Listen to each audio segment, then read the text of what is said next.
The smell of another woman's perfume hit me before I even saw them wrapped together under my Christmas tree.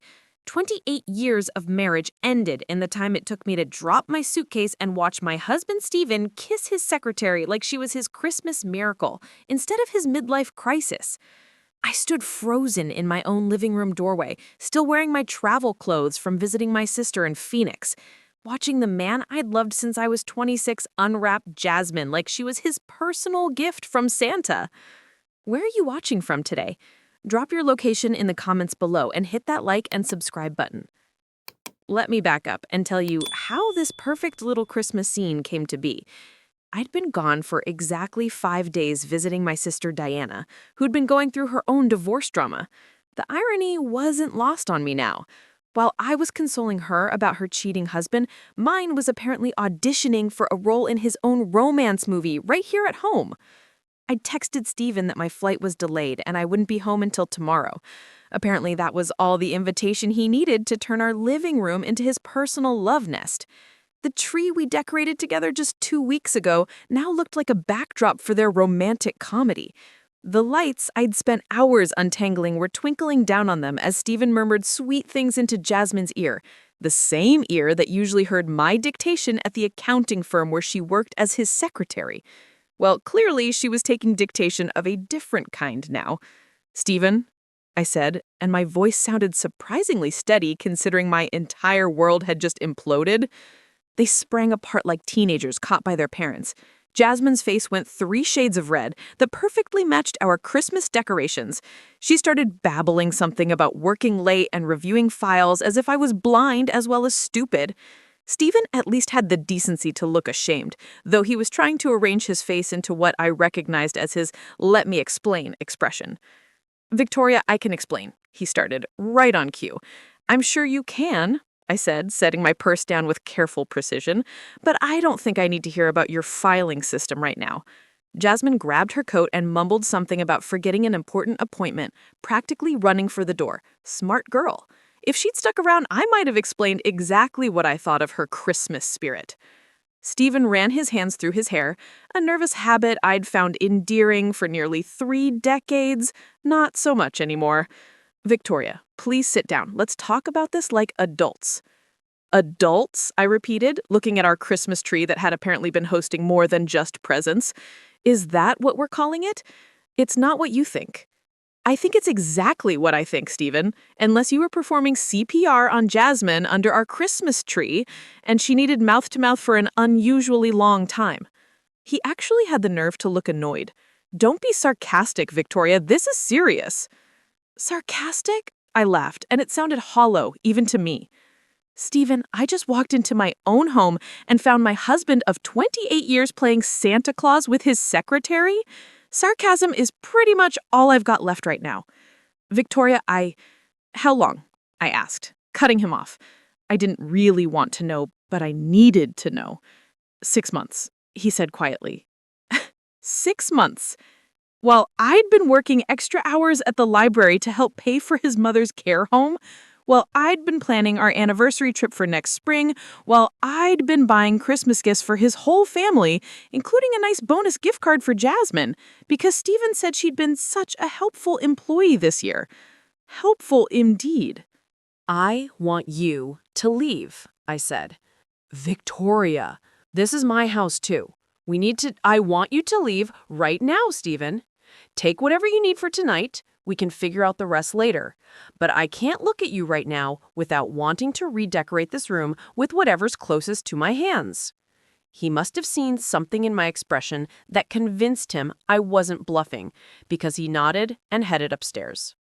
I heard him moving around, opening drawers, running water, normal sounds that felt completely foreign now. 20 minutes later, he came back downstairs with a suitcase and his sheepish expression back in place. "Victoria, I know this is horrible, but maybe it's a blessing in disguise. We haven't been happy for a while. You know that." I stared at him. "Stephen, up until 20 minutes ago, I thought we were fine.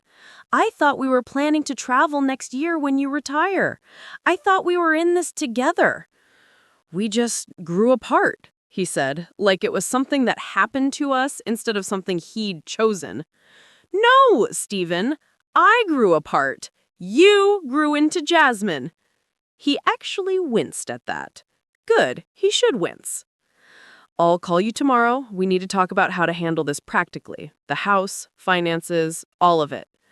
I nodded, mainly because I wanted him out of my sight before I said something I couldn't take back, or threw something I couldn't take back. After he left, I stood in my living room looking at our Christmas tree. 28 years of Christmas mornings, and this was how it ended. With the smell of another woman's perfume still hanging in the air and Christmas lights twinkling over the spot where my marriage had died, I walked over and unplugged the tree. Then I grabbed my coat and walked out into the December night, leaving everything behind.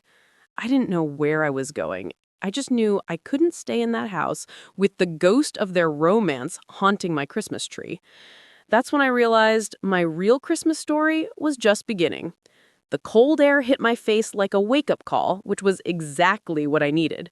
I'd been walking for about 20 minutes, letting my feet choose the direction while my mind tried to process what had just happened. The neighborhood looked different at night. All the Christmas decorations turned into little monuments to happy families I was no longer part of. I found myself downtown without really planning it, walking past the shops that were all closed except for Murphy's Diner, which stayed open late for the Christmas shopping crowd. The streets were mostly empty except for a few people hurrying to their cars, arms full of shopping bags. Everyone seemed to have somewhere warm to go, someone waiting for them. That's when I saw her. An elderly woman was standing near the steps of St. Mary's Church, wearing a thin sweater that was no match for the December wind. She was looking around with the confused expression of someone who couldn't quite remember where she was supposed to be. No coat, no hat, and she was shivering. My own problems suddenly felt smaller. At least I had somewhere warm to go eventually. Excuse me, I said, approaching her carefully. Are you all right? She turned to me, and I could see she was probably in her late 70s with beautiful silver hair that was perfectly styled despite the wind. She had the kind of bone structure that suggested she'd been stunning in her youth, but right now she just looked lost and cold. I'm not sure, she said, her voice cultured with just a hint of an accent I couldn't place. I was supposed to meet someone, but I can't remember who or when. She looked down at herself as if surprised by her own clothing, and I seem to have forgotten my coat. It's freezing out here. How long have you been waiting? I don't know, she said, and I could hear the distress creeping into her voice. I remember being in a warm car and then nothing until now. I looked around. There were no other people nearby, no car running or waiting, just this elderly woman standing alone in the cold, clearly confused and possibly in the early stages of hypothermia. "What's your name?" I asked gently. "Beatrice," she said immediately, then frowned. "Beatrice Blackwood. Yes, that's right. Beatrice Blackwood. Well, Beatrice, I'm Victoria, and I think we need to get you somewhere warm while we figure this out. There's a diner right across the street. Would you like to get some coffee?"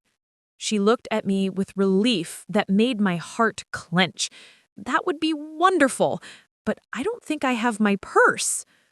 My treat, I said, and meant it. Whatever was happening in my own life could wait.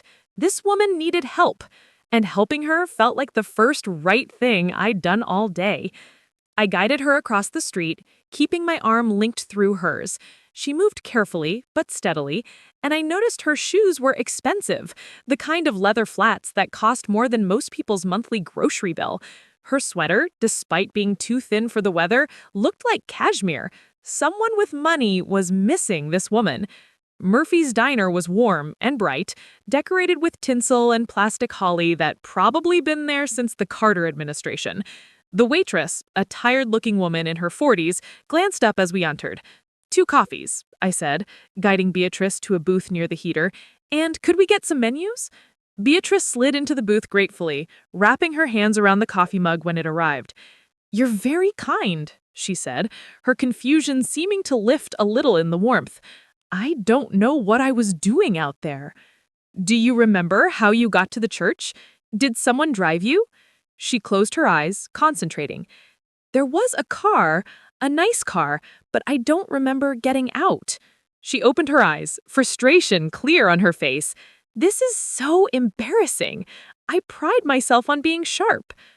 Everyone gets confused sometimes, I said, though privately I was wondering if she had dementia or if something else had happened. Do you live around here? I I think so, or maybe not. Everything looks familiar and strange at the same time. I pulled out my phone. Beatrice, is there someone I could call for you? Family? Her face brightened. Yes, my son, Alexander. I have his number. She patted her sweater pockets, looking distressed again. But I don't have my phone. Do you remember his number? She rattled off a number with confidence, the first thing she'd been certain about since I'd found her. I dialed and put the phone on speaker so she could hear. It rang 3 times before a man's voice answered, sharp with concern. Who is this? How did you get this number? My name is Victoria Thompson, I said quickly. I found a woman named Beatrice Blackwood downtown. She says she's your mother. My God, where is she? The relief in his voice was immediate and overwhelming. Is she hurt? I've been looking for her for 2 hours. She walked away from the car when we stopped for gas, and when I came back from paying, she was gone. She's fine, just cold and a little confused. We're at Murphy's Diner on Main Street. I'll be there in 10 minutes, he said. Please don't let her leave. Thank you. Thank you so much for calling. Beatrice was listening with a smile spreading across her face. That's my Alexander, she said proudly. He always sounds worried, but he's a good boy. Something about the way she said boy made me smile, despite everything. This was clearly a woman who would always see her children as children, no matter how old they got. He's on his way, I told her. Should be here in about 10 minutes. Wonderful, she said, then looked at me more closely. Victoria, you've been crying. I touched my face, surprised. I hadn't realized. It's been a difficult evening. Would you like to talk about it? Beatrice asked, her confusion seeming to clear as she focused on someone else's problems. I'm a good listener when I'm myself. I found myself actually considering it, which was insane. I just met this woman, and she was clearly dealing with her own issues, but there was something about her presence that felt safe, comforting. My husband is having an affair, I said, before I could stop myself. I found them together tonight in our living room, under our Christmas tree. Beatrice reached across the table and patted my hand with surprising strength. Oh, my dear, that's terrible. What a fool he must be. It was such a simple, straightforward response that I almost laughed. After 2 hours of confusion and shock, having someone just call Stephen a fool felt refreshing. 28 years, I said. I thought we were happy. Men are mysterious creatures, Beatrice said, with the authority of someone who had lived long enough to figure a few things out. They can be wonderful, and then they can be complete idiots, sometimes in the same day. His secretary, I added, because somehow it felt important to share the full humiliation. Beatrice tisked disapprovingly. How unoriginal of him. You'd think after 28 years he'd at least be creative in his stupidity. That did make me laugh. A real laugh that surprised me. You know what? You're absolutely right. If he was going to blow up our marriage, he could have at least done it with some style. We were both laughing when the diner door opened and a man rushed in, scanning the room until his eyes landed on our booth. He was tall, probably in his early 50s, with silver hair and the kind of bearing that suggested he was used to being in charge. He looked like Beatrice. Same cheekbones, same aristocratic nose. He also looked like he'd been through his own kind of hell for the past 2 hours. Mother, he said, reaching our table in 3 quick strides. That's when everything got very interesting. The man who rushed to our table was not what I'd expected. I'd pictured Beatrice's son as someone elderly himself, maybe a tired 60-something dealing with aging parent issues. Instead, Alexander Blackwood looked like he'd stepped out of a magazine about successful businessmen. Tall, broad-shouldered, wearing an expensive wool coat that probably cost more than my car payment. He had Beatrice's same blue eyes, But where hers were warm and confused, his were sharp with worry and something that looked like barely controlled frustration. "Mother," he said, again, sliding into the booth next to Beatrice and immediately pulling her into a hug that made my chest tight. The relief on his face was so raw it hurt to watch. "Thank God you're safe." "Alexander, darling," Beatrice said, patting his cheek like he was 5 years old. "I'm fine. This lovely woman took care of me. Victoria, this is my son, Alexander." Alexander turned to me, and I got the full force of his attention. It was like being evaluated by a very expensive lawyer who was trying to decide if I was worth his time. "Victoria Thompson," I said, extending my hand. "I found your mother outside St. Mary's Church. She was cold and seemed confused." He shook my hand, and I noticed his was trembling slightly. "I can't thank you enough. When I came back from the gas station and she was gone," he ran his free hand through his hair. "She was there 1 second and then just vanished." "I wandered off," Beatrice said cheerfully, as if discussing the weather. "I do that sometimes lately. But Victoria rescued me and brought me somewhere warm." Alexander's jaw tightened, almost imperceptibly. "Mother, you know you're supposed to stay in the car when I'm paying for gas." "Do I?" Beatrice asked, genuine confusion returning to her voice. "I thought you said I could stretch my legs."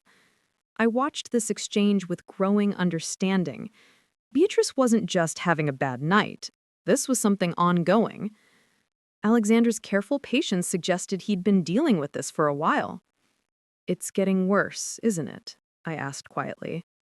Alexander met my eyes, and for a second his professional composure slipped. "Early stage Alzheimer's. She was diagnosed 6 months ago." His voice was carefully controlled.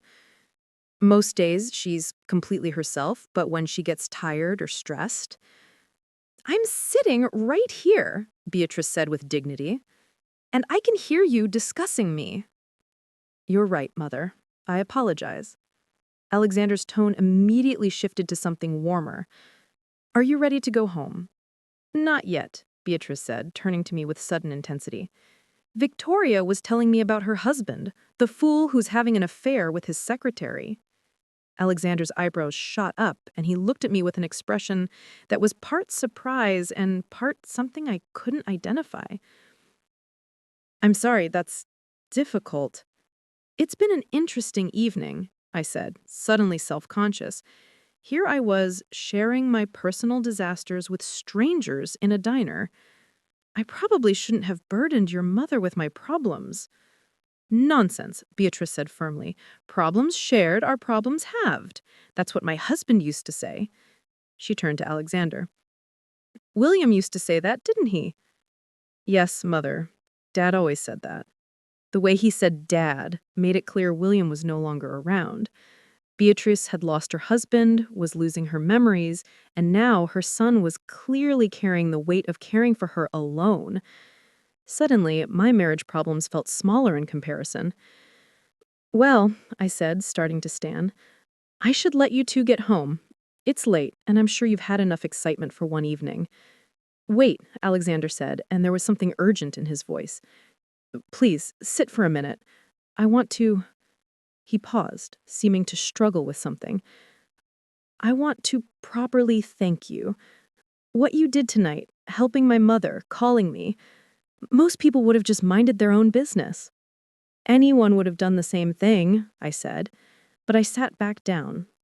"No," he said firmly, "they wouldn't have. I know, because this isn't the first time she's wandered off, and you're the first person who's actually helped her instead of just calling the police." Beatrice was listening to this exchange with interest, her confusion seeming to come and go like a radio station fading in and out. "Where do you live?" Alexander asked. "I'd like to drive you home. It's the least I can do." I hesitated. I didn't particularly want to go back to my house, where Stephen's betrayal was still hanging in the air like smoke, but I also wasn't sure I wanted to get into a car with a stranger, even one who seemed genuinely grateful.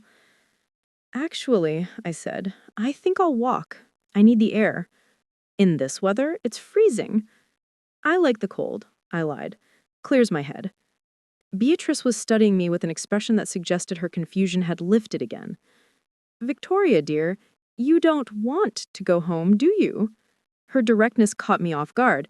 No, not particularly. Because of the fool husband. Mother Alexander said, but he was looking at me with something that might have been understanding. Because of the fool husband, I confirmed. Beatrice nodded decisively. Then you'll come home with us. Mother, that's not Alexander, started. Nonsense, Beatrice said, waving him off. We have 12 bedrooms in that ridiculous house you insisted on buying. Victoria needs somewhere to go tonight, and we owe her a debt. It's settled. Alexander looked like he wanted to argue, but he also looked like he'd learned to pick his battles with his mother. He turned to me with an expression that was carefully polite but clearly reluctant. "You're welcome to stay the night," he said. And I could hear the effort it took to make the invitation sound sincere, though I'm sure you'd prefer to go to your own home. There was something in his tone that suggested he'd really prefer if I preferred my own home, which perversely made me want to accept Beatrice's invitation just to see what would happen. "That's very kind," I said, "but I couldn't impose." "It's not an imposition," Beatrice said firmly. "It's Christmas kindness. William always said Christmas was about helping people who need help." She was right about one thing. I did need help. I needed somewhere to go that wasn't my house with its lingering perfume and unplugged Christmas tree. I needed a night to think about what came next without having to stare at the spot where my marriage had died. And honestly, I was curious about these people. Beatrice with her confusion and warmth, Alexander with his careful control and obvious reluctance to have a stranger in his house. There was clearly more to their story than a simple case of early Alzheimer's. "All right," I said, surprising myself. "Just for tonight. Thank you." Alexander's expression suggested he thought I just made a mistake, but Beatrice beamed like I'd given her the best Christmas present ever. "Wonderful," she said, clapping her hands together. "Alexander, call ahead and have Mrs. Bennet prepare the blue guest room. Victoria will need fresh towels and perhaps some of my nightgowns. We look about the same size." Alexander pulled out his phone with the air of someone who was used to managing his mother's impulses. "Mrs. Bennet will be home in about 20 minutes, with a guest. Yes, the blue room would be fine. No, nothing urgent, just someone who helped Mother tonight." I listened to him making arrangements with someone who was clearly household staff and began to wonder exactly what I'd gotten myself into. The expensive coat, the multiple bedrooms, the live-in help. The Blackwoods weren't just comfortable, they were wealthy, seriously wealthy. As we left the diner, Alexander helped Beatrice into the passenger seat of what I now saw was a Mercedes sedan that probably cost more than I made in 2 years. He opened the back door for me with careful politeness. "Thank you," I said, as he climbed into the driver's seat. "Thank you," he said, meeting my eyes in the rearview mirror, "for helping her, for bringing her inside and keeping her safe." There was something in his voice that suggested this was more than politeness. Whatever was happening with Beatrice's condition, Alexander was living with a level of constant worry I was just beginning to understand. As we drove through the city, Beatrice kept up a steady stream of conversation, pointing out buildings and telling stories about the old days that seemed to span several different decades. Alexander responded patiently, but I caught him glancing at her with an expression that was part love, part exhaustion, and part something that looked like grief. After about 15 minutes, we turned into a neighborhood I'd driven through but never actually entered. The houses got progressively larger and farther apart, hidden behind gates and established landscaping. When Alexander turned into a driveway marked by stone pillars, I realized I'd made a significant miscalculation about exactly who these people were. The house at the end of the drive wasn't just large. It was a mansion. 3 stories of fieldstone and timber, with enough windows to light a small town, and a circular drive that could accommodate a dozen cars. "Welcome to Blackwood House," Beatrice said proudly. "William built it for me when Alexander was born. I thought it was ridiculously large then, and I still think it's ridiculously large now." Alexander pulled up in front of an entrance that belonged on a magazine cover.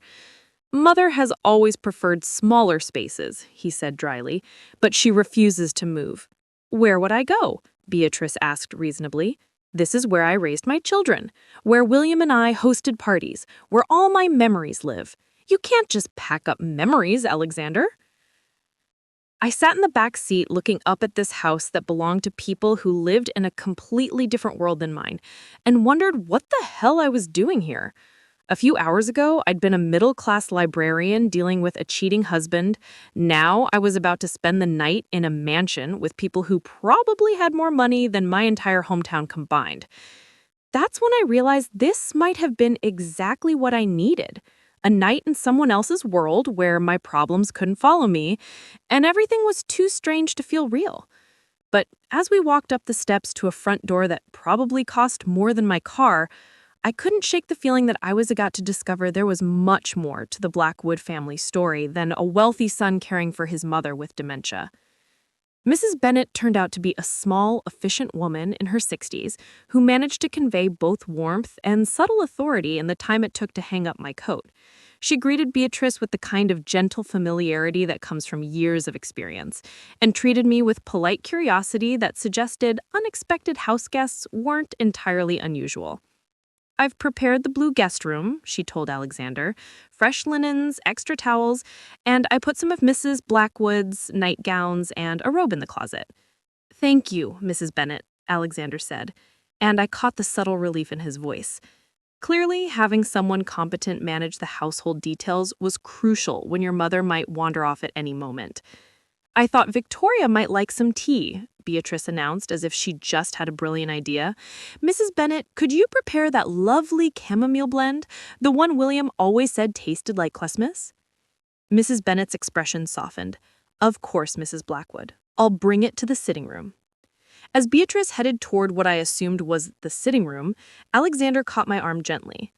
I should explain, he said quietly, about the house, about my mother's condition. You're probably wondering what you've gotten yourself into. The thought had crossed my mind, I admitted. Mother has good days and bad days. Tonight was actually better than some, probably because helping you gave her something to focus on. But sometimes she doesn't recognize familiar places or people. Sometimes she thinks my father is still alive. I just wanted you to know, in case she gets confused during the night. Exactly. Mrs. Bennet sleeps in the room next to Mother's, but if you hear wandering or voices, don't be alarmed. It's normal. There was something heartbreaking about the way he said normal, as if he'd had to redefine that word to accommodate losing his mother piece by piece. Alexander, I said, then hesitated. It wasn't my business, but something in his careful control reminded me of myself. Always managing, always responsible, always holding things together. When was the last time you took a break? He looked surprised by the question. A break? Time away. Time when you weren't managing her care or worrying about her safety. He paused, and I could see him actually thinking about it. I can't remember. There's too much to manage. Medical appointments, safety concerns, legal issues while she's still competent enough to make decisions. And I travel for work, which means coordinating with Mrs. Bennet and the day nurses. You have day nurses? 3 different ones, rotating shifts when I'm not here. Mother hates it, but she can't be alone anymore. He ran his hand through his hair again, and I was starting to recognize it as a stress response. She was always so independent. This is killing her, losing herself piece by piece. We were interrupted by Beatrice calling from the sitting room. Victoria, come see William's portrait. Alexander and I exchanged glances. She wants to show you my father, he said. He died 3 years ago, but sometimes she talks about him like he just stepped out of the room. The sitting room was exactly what you'd expect in a house like this. High ceilings, built-in bookshelves, furniture that probably cost more than most people's cars. But it also felt lived in, comfortable. There were family photos everywhere, books stacked on tables, a throw blanket draped over one of the chairs like someone actually used this room. Beatrice was standing in front of a portrait over the fireplace. The man in the painting looked like an older version of Alexander. Same strong jaw, same intelligent eyes, but warmer somehow. He was smiling like he'd just heard something amusing. That's my William, Beatrice said proudly. Wasn't he handsome? Alexander looks just like him, you know. Same stubborn chin. He was very handsome, I agreed, and meant it. William built this house for me when I was pregnant with Alexander, Beatrice continued, settling into a chair near the fireplace. I told him it was too big, too fancy, but he said he wanted to give me a house where I could raise our children and grandchildren. He was always planning ahead. My William. Alexander sat across from his mother, and I noticed how carefully he watched her, as if monitoring for signs of confusion. Grandchildren? I asked, settling into a chair that probably cost more than my monthly salary. Beatrice's face lit up. Oh, yes! Alexander's going to give me grandchildren someday. Aren't you, darling? Alexander's jaw tightened almost imperceptibly. Mother, we've discussed this. Have we? I don't remember. Beatrice turned to me conspiratorially. He's 52 years old and still not married. Can you believe that? A handsome, successful man like Alexander, and he spends all his time taking care of his old mother instead of finding a wife. Mother, Alexander said, and there was a warning in his voice. It's true, Beatrice said, unperturbed. I tell him all the time. William and I were married when we were 23. By the time William was Alexander's age, Alexander was already in college. Mrs. Bennet appeared with a tea service that looked like it belonged in a museum. As she served, I caught her exchanging a quick look with Alexander that suggested this was a familiar conversation. Victoria, Beatrice said, accepting her teacup. You're about Alexander's age, aren't you? And you're getting divorced, so you'll be single soon. How convenient. I nearly choked on my tea.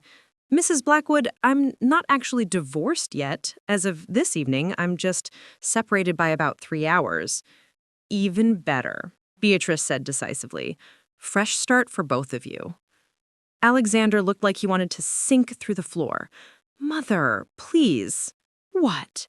I'm just saying it's nice to see Alexander talking to a woman his own age for once. Usually, it's just nurses and doctors and that horrible Mrs. Henderson from the country club who keeps calling here. Mrs. Henderson calls? I asked because Alexander's discomfort was becoming entertaining, and frankly, after the evening I'd had, a little entertainment felt good. Every week, Beatrice said with obvious distaste. She brings casseroles and asks about Alexander's availability. She's 68 years old and has been chasing eligible widowers since her husband died 5 years ago. Very persistent. Mother, Alexander said firmly, I think our guest might prefer to rest rather than hear about Mrs. Henderson's romantic pursuits. Actually, I said, surprising myself, after the day I've had, hearing about someone else's dating disasters is exactly what I need. Beatrice beamed. See? Victoria understands. Now, tell me more about this husband of yours. What kind of man has an affair with his secretary? It's so unimaginative. And somehow, sitting in a mansion that belonged in a magazine, drinking tea that probably cost more per cup than I usually spent on groceries, I found myself telling the complete story to a woman with Alzheimer's and her obviously uncomfortable son. So there I was, I said, reaching the end of my tale, standing in my own living room, watching my husband unwrap his secretary like she was his personal Christmas present. Beatrice tisked disapprovingly. Under your Christmas tree. How tacky. Extremely tacky, I agreed. What did you say to him? Beatrice asked. I asked if he was performing CPR that required unusually long mouth-to-mouth resuscitation. Beatrice burst into delighted laughter. Even Alexander cracked a smile despite himself. Perfect, Beatrice said. Sharp and dignified. That's exactly what I would have said. What would you have said, Alexander? I asked, because something about his reaction suggested this conversation was hitting close to home. I would have said that people who betrayed trust usually do it because they're too cowardly to have honest conversations about what they really want, he said quietly. There was something in his tone that made me think he wasn't just talking about my situation. Beatrice studied her son's face with the kind of clarity that seemed to come and go unpredictably. Alexander knows about betrayal, she said softly. Don't you, darling? Alexander's expression shuddered immediately. Mother, that's not relevant. Isn't it, Victoria? Did I tell you Alexander was engaged once? Mother, please don't. A lovely girl named Isabella. Or was it one of those I names? They were together for 3 years, and then she decided she preferred Alexander's business partner, took half their joint assets, and moved to California. I looked at Alexander, who was staring into his teacup like it contained the secrets of the universe. I'm sorry, I said. That must have been difficult. Ancient history, he said, but his voice suggested it wasn't as ancient as he'd like. 5 years isn't ancient, Beatrice said helpfully. And Alexander hasn't dated anyone seriously since.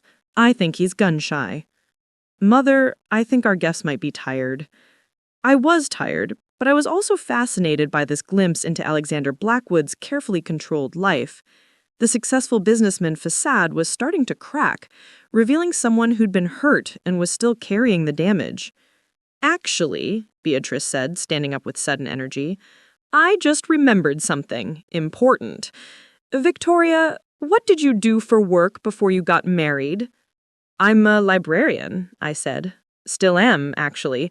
I work at the city library downtown. Beatrice's face lit up with excitement. Alexander, did you hear that? Victoria's a librarian. Alexander looked puzzled. Yes, Mother, I heard. Don't you see? It's perfect. Beatrice turned to me. Alexander has been looking for someone to help organize his father's papers. William was a historian, and there are thousands of documents, photographs, letters. Alexander keeps saying he'll get to it when he has time. But I don't have time, Alexander finished. Mother, I'm sure Victoria has her own job to get back to. Actually, I said slowly, an idea beginning to form, I'm on leave from the library until after New Year's. Personal time. It had been planned as vacation time to spend with Stephen, but that obviously wasn't happening now. Beatrice clapped her hands together. See, it's fate. Victoria needs somewhere to stay while she sorts out her divorce, Alexander needs help with William's papers, and I need some female company that isn't Mrs. Henderson bringing casseroles. Alexander was shaking his head. Mother, that's not appropriate. Victoria doesn't need to... How much would you pay someone to do that kind of work? I interrupted. He named a figure that made my eyebrows rise. It was more than I made in 2 months at the library. And it would take how long? Probably 2 weeks if someone knew what they were doing. I did quick math in my head. 2 weeks of good pay, somewhere comfortable to stay while I figured out my next steps, and a project that would keep my mind occupied instead of dwelling on Stephen's betrayal. I'm interested, I said. Alexander stared at me. You're serious? Completely serious. I need somewhere to stay, I need the money, and I'm good at organizing documents. It sounds like we could help each other. Beatrice was practically bouncing in her chair. Wonderful! It's settled. Victoria will stay here and work on William's papers, and I'll have someone interesting to talk to. Mother, Alexander said carefully, don't you think we should discuss this privately first? What's to discuss? Beatrice asked. Victoria helped me tonight when she could have just minded her own business. She's educated, she's kind, and she makes me laugh. Plus, she's not Mrs. Henderson. I found myself laughing. That's definitely true. I'm not Mrs. Henderson. Alexander was looking back and forth between us like he'd lost control of the conversation, which he had. But I could see him thinking, weighing the practical benefits against whatever reservations he had about having a stranger in his house. 2 weeks, he said finally. Trial basis. If it's not working out for any of us, no hard feelings. Agreed, I said, extending my hand. He shook it, and his grip was warm and firm. I think this might be the most impulsive decision I've ever made. Good, Beatrice said decisively. You need more impulsive decisions in your life, Alexander. Don't you think so, Victoria? I looked at Alexander Blackwood, successful, careful, obviously carrying his own share of old hurts. And then at Beatrice, who was beaming like she just orchestrated the best Christmas miracle ever. I think I said carefully that sometimes impulsive decisions lead to exactly where you need to be. What I didn't say was that sitting in this beautiful room, planning to spend 2 weeks organizing a dead man's papers, felt like the first step toward a life I couldn't even imagine yet. And for the first time since walking into my living room and finding my husband with another woman, I felt like maybe that wasn't such a bad thing. The blue guest room was larger than my entire downstairs at home, with windows that overlooked what appeared to be extensive gardens. Mrs. Bennet had left out a selection of Beatrice's nightgowns, each one silk or fine cotton, and probably worth more than my entire sleepwear collection. I chose a simple blue silk one that felt like wearing a cloud. As I got ready for bed, my phone buzzed with a text message. Stephen. Victoria, we need to talk. I know you're angry, but walking out isn't going to solve anything. I'm at the Hampton Inn on Route 9. Call me when you're ready to discuss this like adults. I stared at the message for a long moment, then deleted it without responding, discussing it like adults, as if I was the one who'd been behaving childishly by objecting to finding him tongue deep with his secretary under our Christmas tree. There was a soft knock at my door. Come in, I called, expecting Mrs. Bennet with extra towels or something. Instead, Beatrice appeared in the doorway, wearing a beautiful cream-colored robe and carrying 2 mugs of what smelled like hot chocolate. I thought you might like something warm before bed, she said, offering me one of the mugs. Mrs. Bennet makes the most wonderful hot chocolate. Secret ingredient is a splash of bourbon. That sounds perfect, I said, accepting the mug gratefully. Beatrice settled into the reading chair by the window, looking surprisingly alert for someone who'd been confused just hours earlier. Victoria, she said, I hope you don't think I was being pushy earlier. About Alexander, about this job. I worry about him. You weren't pushy, I assured her. Well, maybe a little pushy, but in a nice way. Beatrice smiled. William always said I had the subtlety of a freight train when I thought I was helping people. But Alexander, he's been so alone since Isabella left. And since his father died, he's been taking care of everyone else but himself. What was William like? I asked. Beatrice's face softened. Brilliant, funny, stubborn as a mule when he thought he was right, which was most of the time. He was a professor at the university, American history. He specialized in Civil War-era documents and letters. The papers Alexander wants you to organize are William's life's work. That sounds like a fascinating project. It is. William spent 40 years collecting documents, letters, photographs from families whose ancestors fought in the war. He was planning to write a book about the ordinary people who lived through extraordinary times. Beatrice's voice grew sad. He never got to finish it. How did he die? Heart attack. Sudden. One day he was working in his study, excited about some new letters he'd acquired from an estate sale. And the next morning, she shrugged, but I could see the pain still sharp in her eyes. I'm sorry, that must have been devastating. It was. But you know what the worst part is? I'm forgetting him. Little pieces at a time. Some days I can't remember what his voice sounded like, or the way he laughed at his own jokes. She looked out the window into the darkness. Alexander thinks I don't notice the confusion getting worse, but I do, most of the time. Anyway, I didn't know what to say to that. How do you comfort someone who's losing their own memories? That's why I want Alexander to find someone, Beatrice continued. Someone who can love him the way William loved me. Someone who can create new memories with him before I forget all the old ones. Mrs. Blackwood, Beatrice, I know what you're thinking. I just met you. I don't really know anything about you. And here I am, hoping you might be interested in my son. She laughed. I told you, I have the subtlety of a freight train. It's not that, I said, though it kind of was that. It's just, I found out about my husband's affair 3 hours ago. I'm not exactly in the market for romance right now. Of course not, Beatrice agreed. But Victoria, you strike me as the kind of woman who picks herself up and moves forward. And Alexander is worth moving forward toward when you're ready. What makes you so sure? Beatrice was quiet for a moment, sipping her hot chocolate. Because when you told us about finding your husband with that woman tonight, Alexander got angry. Really angry. I could see it, even if he was trying to hide it. And Alexander doesn't get angry on behalf of people he doesn't care about. That was an interesting observation. Alexander had been very controlled during our conversation. But thinking back, there had been moments when his professional composure had slipped. Beatrice, I said carefully, what happened with Alexander and Isabella? Really? Beatrice's expression darkened. Isabella was beautiful, sophisticated, came from the right family.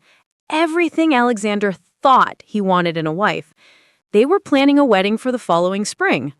What went wrong?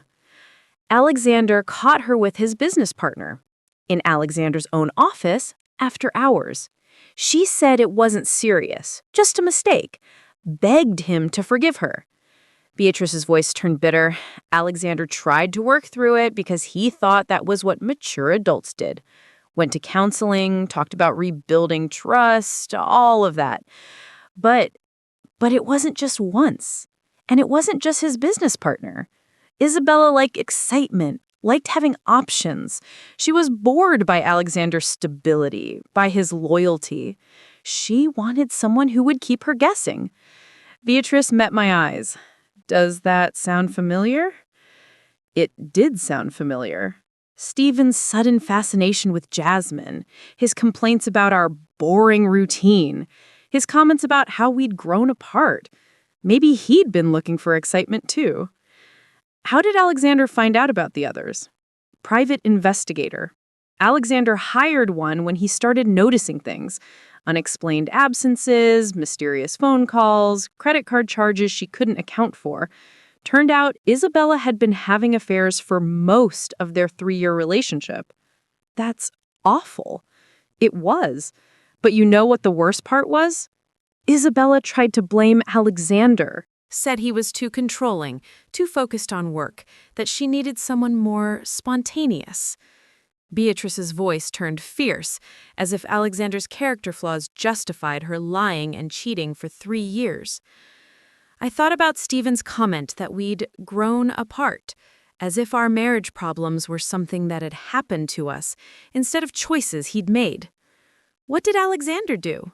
Threw her out, changed the locks, canceled the wedding, divided their business assets, and bought her out of her share of the company. Beatrice smiled grimly. William was so proud of how Alexander handled it. No drama, no begging, just clean, decisive action, and he hasn't been serious about anyone since. A few dates here and there, but nothing substantial. I think he's afraid to trust again. And since William died and my condition got worse, he's been so focused on taking care of me that he doesn't have time for a personal life. We sat in comfortable silence for a while, sipping our spiked hot chocolate and looking out at the gardens. Finally, Beatrice spoke again. Victoria, can I ask you something personal? After everything we've shared tonight, ask away. When you found your husband with that woman, were you surprised, really surprised, or had you been ignoring signs for a while? I thought about that. Both. I think I was shocked in the moment, but looking back, there were things.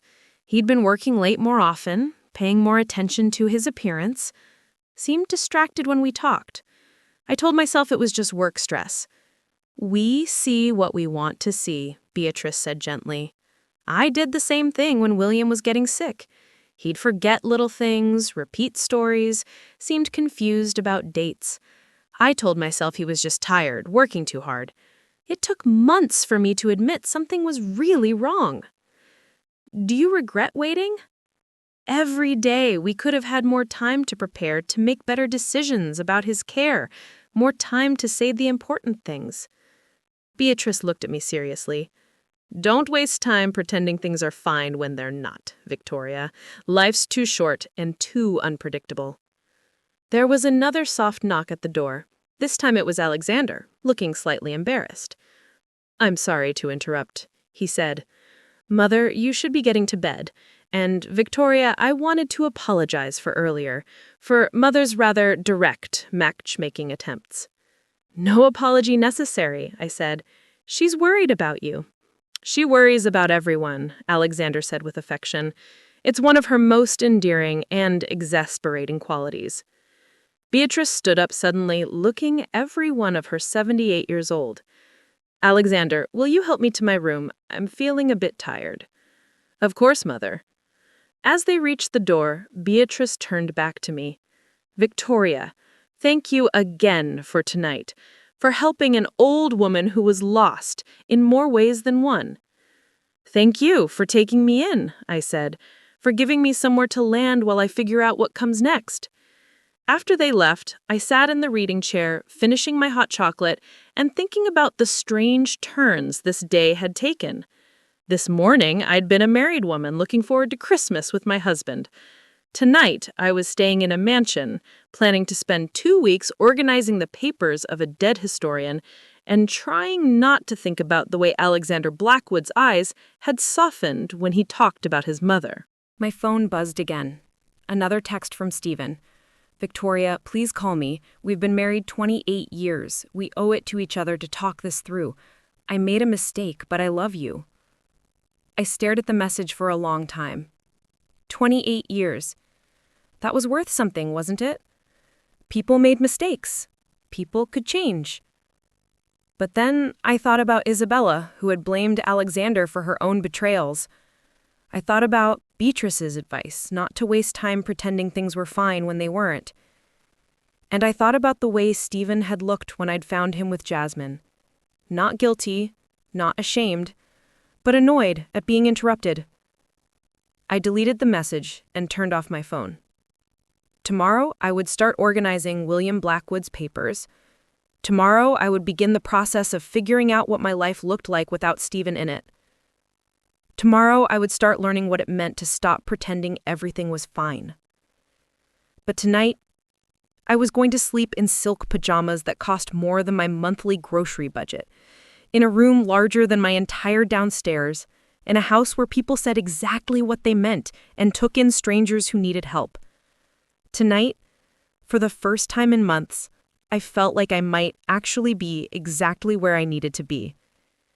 That's when I realized that sometimes the worst day of your life can also be the beginning of the best thing that ever happened to you. The next morning, Mrs. Bennet woke me with coffee and what she called a proper breakfast. Eggs, bacon, fresh fruit, and pastries that looked like they belonged in a magazine. After 28 years of grabbing granola bars on my way out the door, being served breakfast in bed felt surreal. "Mr. Alexander is waiting for you in his father's study when you're ready," she said, setting the tray on the small table by the window. "No rush, though. He said to tell you that William's papers have been waiting 3 years. They can wait another hour." After breakfast and a shower with water pressure that could strip paint, I found myself standing outside a heavy oak door at the end of a hallway lined with family portraits. I knocked and heard Alexander's voice telling me to come in. William Blackwood's study was exactly what you'd expect from a historian. Floor-to-ceiling bookshelves, a massive mahogany desk, and papers. Mountains of papers. Boxes lined every available surface. Filing cabinets stood like sentinels along the walls, and loose documents were scattered across every horizontal surface like a paper blizzard had blown through the room. Alexander was standing in the middle of it all, looking like a man who'd been handed a puzzle with 10,000 pieces and no picture on the box. "Good morning," he said, looking almost embarrassed. "I should have warned you, it's worse than I remembered." "It's not that bad," I lied, surveying the chaos. "I've seen worse." This was also a lie, but he didn't need to know that.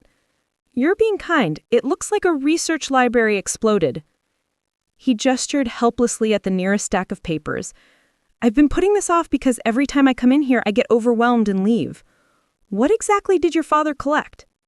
"Everything." Alexander picked up a leather-bound journal and opened it carefully. Civil War letters, diary entries, photographs, military records, family documents. He bought entire estate collections when families were cleaning out attics. Some of this stuff dates back to 1860. I moved closer to look at the journal in his hands. The pages were filled with careful handwriting, faded but still legible. The writer was describing a battle, and the words were so vivid, I could almost smell the gunpowder. "This is incredible," I said, forgetting my professional composure. "These are primary source documents. Do you realize how valuable this collection is historically?" That's what my father always said. He thought he could organize it all into a book about ordinary people living through the Civil War. Stories from soldiers' wives, children, farmers, people whose voices usually get lost in history books. That's a wonderful concept. What stopped him? Alexander's expression grew sad. Time. He kept collecting faster than he could organize. Every estate sale, every antique dealer, every family cleaning out old attics. If there were Civil War-era documents, Dad had to have them. I could see William's passion and the careful way the documents were stored. The acid-free boxes, the climate control. This wasn't hoarding. This was love. "Where would you like me to start?" I asked. "Honestly, anywhere. I was thinking maybe chronological organization first, then by document type. I don't know. You're the expert." I wasn't exactly an expert in historical document organization, but I'd organized enough library collections to have a system. Let's start with a basic inventory. We need to know what we're dealing with before we can organize it properly. We worked in comfortable silence for the first hour, Alexander reading dates and locations while I made lists. It quickly became clear that William Blackwood had been even more thorough than his son realized. There were letters from dozens of different families, photographs with detailed notes about who was in them, and official military documents that belonged in museums. "Alexander," I said, holding up a packet of letters tied with a faded ribbon. "These are from a woman named Grace to her husband during Sherman's march to the sea. Do you know what these would be worth to a Civil War museum?" Dad never wanted to sell anything. He said these were people's lives, not commodities. "I'm not suggesting selling them. I'm suggesting your father's collection could become a significant historical archive. Universities would be interested in this. Museums would want to create exhibits." Alexander stopped sorting and looked at me. "You really think it's that important?" "I think your father spent 40 years preserving voices that would otherwise be lost forever. That's not just important, it's invaluable." Something shifted in Alexander's expression as I spoke. The careful politeness he'd maintained since last night softened into something that looked like genuine interest. "Tell me more," he said. So I did. I told him about the historical significance of personal documents, about how letters and diaries give us insights into how ordinary people experienced major historical events. I explained how his father's work could become a lasting legacy, helping future generations understand the human cost of war. Then she turned to Alexander with an expression of absolute shock. "Alexander," she said slowly, "look at her. Really, look at her." Alexander stared at me, and I watched his expression change as something clicked into place. His face went pale, then flushed, then pale again. "Victoria Collins," he said, and his voice was barely a whisper. "You two know each other," Beatrice said with satisfaction. "I knew it. The moment you walked into that diner together, I knew there was something." "We don't know each other," I said quickly, though my heart was pounding for reasons I couldn't explain. "We just met last night." But Alexander was shaking his head slowly. "No," he said. "We didn't just meet. We've met before. A long time ago." "When?" I asked, though part of me was beginning to suspect I didn't want to know the answer. "Thanksgiving dinner, 1994, Alexander said quietly. "You were a senior at State, art history major. You wore a blue dress that matched your eyes, and you made my mother laugh so hard at dinner that she snorted wine through her nose." The room seemed to tilt sideways. I remembered that Thanksgiving.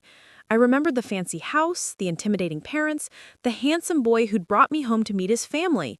I remembered falling completely head over heels for a boy named Alexander, but his last name hadn't been Blackwood.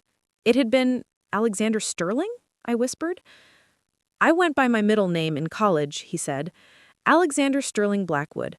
I thought it sounded less pretentious than the full name. Beatrice was looking back and forth between us like she was watching the world's most interesting tennis match. Well, she said finally, this is going to be interesting. That's when I realized that the strange familiarity, the sense of déjà vu, the feeling that I'd been here before, it was because I had been here before. 29 years ago, I'd sat at Alexander Blackwood's family dinner table and fallen in love with him. And then I'd waited for him to call me back after winter break, and he never did. The silence in William's study stretched until it felt like a living thing. I stared at Alexander Sterling, the boy who'd broken my 21-year-old heart, and tried to process what was happening. Beatrice was watching us both with the kind of expression usually reserved for particularly fascinating museum exhibits. I think, Beatrice said finally, I should leave you two alone to sort this out. She stood up with more energy than I'd seen from her since last night. But before I go, Alexander, you absolute fool. You never told me you let this one get away. Mother, Alexander said, but Beatrice was already heading for the door. Don't mother me. Victoria, dear, make him explain himself properly. And Alexander, don't screw this up again. The door closed behind her with a decisive click, leaving us alone with 29 years of unresolved history floating in the air between us. Victoria, Alexander said quietly, I can explain. Can you? I asked, and I was proud that my voice sounded steadier than I felt, because from where I'm sitting, it looks like you've had plenty of time to explain. Like, say, 29 years. He flinched. You're angry. I'm confused. There's a difference, though. Anger might be coming. I sat down in the nearest chair, mainly because my legs felt unreliable. You're Alexander Sterling. The Alexander Sterling who took me to his parents' house for Thanksgiving dinner? Who told me he loved me? Who said he'd call me after winter break? Yes. The Alexander Sterling who disappeared without a word? No phone call? No letter? No explanation? Just gone? Yes. His voice was barely audible. And now, 29 years later, you show up as Alexander Blackwood, mysterious, wealthy businessman whose mother I happened to find wandering outside a church? It's not what you think. I think you owe me an explanation. A really good one. Alexander sat down heavily in his father's desk chair, running his hands through his hair in a gesture that was achingly familiar. After Thanksgiving break, my father called me into his study. He'd been watching you, watching us together, and he'd done some research. Research into your family background. Your father was a mechanic. Your mother worked part-time at a grocery store. You were paying for college with student loans and scholarships. Alexander's voice was flat, emotionless. My father informed me that you were obviously a gold digger. I felt my mouth fall open. A gold digger? He said girls like you targeted boys from wealthy families, that you'd probably researched our family before accepting my invitation home, that you were using me to get access to money. And you believed him. The words came out sharper than I'd intended. I was 22 years old, and I'd never gone against my father's wishes in my life, Alexander said miserably. He threatened to cut off my trust fund if I continued seeing you, said I could choose between the family fortune and a fortune hunter. I stared at him, trying to reconcile this story with the confident, successful man sitting across from me. So, you chose the money. I chose what I thought was my future. My father had my entire life planned out. Law school, joining the family business, marrying someone from an appropriate family. Fighting him meant giving up everything I thought I wanted. And calling me to explain was what? Too much trouble? Alexander's face flushed. I was a coward. I knew if I heard your voice, if I had to explain why I was choosing money over you, I'd lose my nerve. So I just didn't call. For 29 years. For 29 years! I sat back in my chair, processing this information. 21-year-old Victoria had been devastated when Alexander vanished. She'd spent months wondering what she'd done wrong, replaying every conversation for signs she'd missed. She'd eventually convinced herself that what they'd shared hadn't been as special as she thought. You know what the really funny part is? I said finally. What? I never knew your family had money. You drove a beat-up Honda, you wore jeans with holes in them, you took me to cheap restaurants. I thought you were just another broke college student. That could get complicated. What if the tenant was also madly in love with the owner? Then I'd say they should stop wasting time and get married. I laughed. Alexander Blackwood, are you proposing to me in your father's study? Actually, Alexander said, pulling a small velvet box from his pocket. I'm proposing to you in our study because that's what this is now. Ours. Everything I have, everything I am, I want to share with you. The ring inside the box wasn't the one from his desk drawer. It was something new, something chosen specifically for me. But as Alexander slipped it onto my finger, I remembered Beatrice's words about the good china waiting for when I was ready. Yes, I said, before he could even ask the question properly. Yes. Yes, I'll marry you. Yes, I'll stay. Yes, I'll help you remember how to be happy. When Beatrice found us kissing in the study an hour later, she just smiled and went to call Mrs. Bennet about deading out the good china. It's about time, she said, as she headed for the door. William always said, the best love stories are the ones where people have to fight for their happy ending. As I looked around the room that contained William's life work, documents about ordinary people who'd lived through extraordinary times, who'd loved and lost and found each other again, I realized that maybe the most extraordinary stories were the ones where love was strong enough to survive time and separation and all the ways life tries to keep people apart. 29 years after Alexander Sterling broke my heart, Alexander Blackwood was putting it back together. And this time, I was smart enough to know that some second chances are worth waiting for. Outside the study window, snow was falling again, covering the garden in pristine white. It looked like a new beginning. It looked like forever. Music. Thanks for listening. Don't forget to subscribe and feel free to share your story in the comments.